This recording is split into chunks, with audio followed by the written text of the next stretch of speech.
Actually, let me change this up.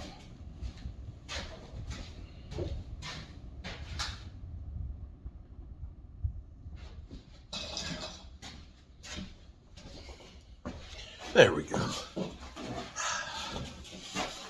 Well, hello, good people. Mark Holmes here, and as always, I want to say thank you all for watching, commenting, subscribing, and being part of the Jobu Sports Report. Without you guys, as well as you ladies, you know that this literally does not work. Hope everybody's having a great day. It's been a very busy, and I mean busy day today. Had to get ready for the inspector today for the framing for the deck and the footers, and passed with need to do a couple little things for him for the final, but we actually cemented all the holes, mixed 15 bags of cement. But I know you don't give a rat's ass about that. So Philly 500, actually I have not heard from Philly 500 today. He sent me a video last night. I didn't have time to watch it. I was just too tired last night, and I was out of the place here at 7 in the morning, and I'll be here early tomorrow as well, trying to get this place done, and it's coming a long ways. So I guess he gave up today. Now, here's what's interesting. You get Philly 500 talking about all kinds of stuff about how he's going to do this. We're going to get this guy. We're going to get that guy, and we're the best team in the history of football, and yada, yada, yada. Okay, so that's all fine and good, okay? But it's different when you hear Micah Parsons. Now, understand this about Micah Parsons. Micah Parsons understands opportunity. He understands I only have so much time to make the most of my career in football and to set myself up for my career after football. And he's very vocal.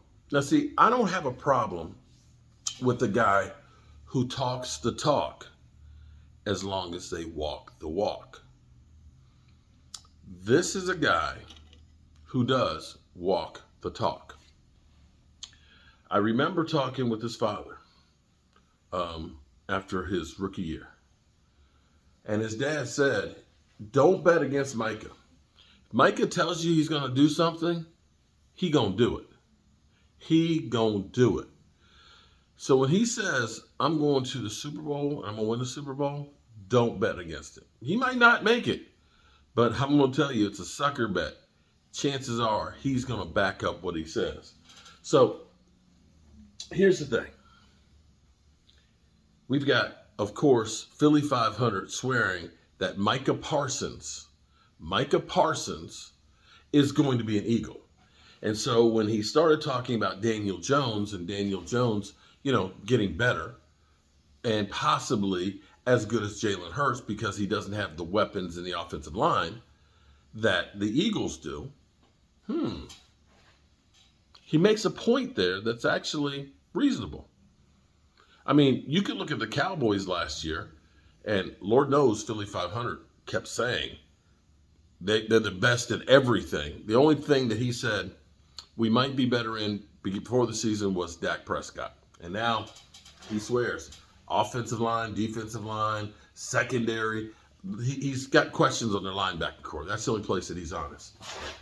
So Micah Parsons basically bitch slapped the Eagles and said, shut up. You talk too much. You're nagging me to death.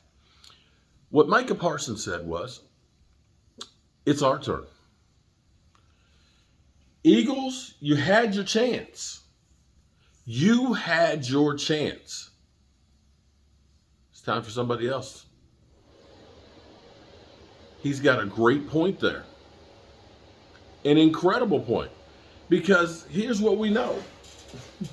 Here's what we know. There's always the hot team.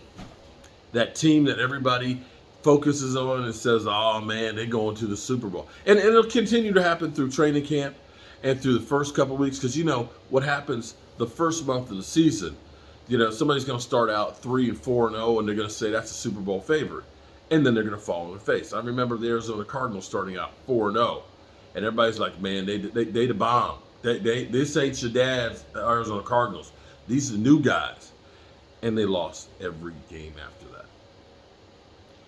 So what happens the first month of the season? You don't win the Super Bowl that first month. You could lose the Super Bowl that first month, but you really don't know what the teams are like until October. But the Eagles, the way that they are on their jock, the way they keep talking about how great they are and how much talent there is and how great they did in the draft and all that, remember something. The last time there was a repeat champion in the NFC East was the 2002, 2003, 2004 Philadelphia Eagles. Congratulations, because everybody else was ass at that time. But since that time, even going to the Super Bowl and winning, which happened 3 times, that team didn't win the division the next year. They didn't. They just didn't. So are we expecting the Eagles that lost in the Super Bowl, that lost 7 starters? That's almost half of their starters. Lost their offensive coordinator, defensive coordinator, and are relying on a lot of young guys that are unproven. So, are they really that good? Micah Parsons doesn't seem to think so. And I kind of go along with Micah Parsons on that one. I ain't sold on the Eagles being the bomb diggity. But what do I know?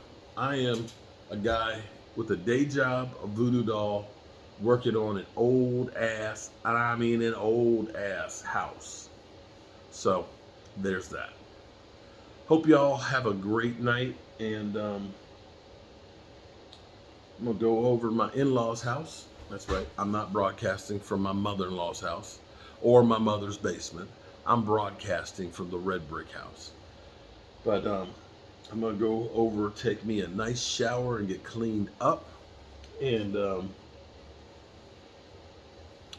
get me some sleep, and be back at this place first thing in the morning. Still undecided on what I'm going to do as far as training camp goes. I'm actually thinking, this is outside the box, but thinking about going, well, here's the thing. You go to training camp or you go to a game. Actually, probably less money to go to a game. But I'm thinking about going to, when the Cowboys return from Oxnard, at the Star. Because then I can do meetups there in Dallas. But we'll see where we go. We're going to be working on trying to get this place done because we need to get it done. We just do. Because I don't want to be working this hard once training camp is open. I want to be focusing in on everything that is the Dallas Cowboys. And right here, this is going to be my studio. I can't wait. So with that being said, remember, you can tell the fire, you can see the fire's going to one side. That means I'm running out of fuel. That's my cue. That's my cue. But remember, tell the people you love how much you love them. Because you might not have the chance again. And that's the truth. It seems like on a daily basis, I hear about somebody who's lost a loved one. And you want to make sure you don't leave without saying that. All right, good people. I guess I could turn off the lights and just let the flame work its way out.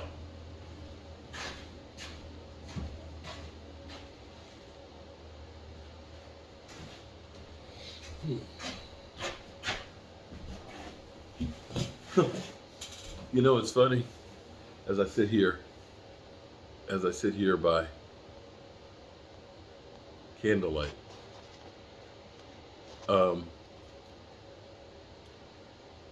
is thinking about, this was the light they would have had 200 years ago.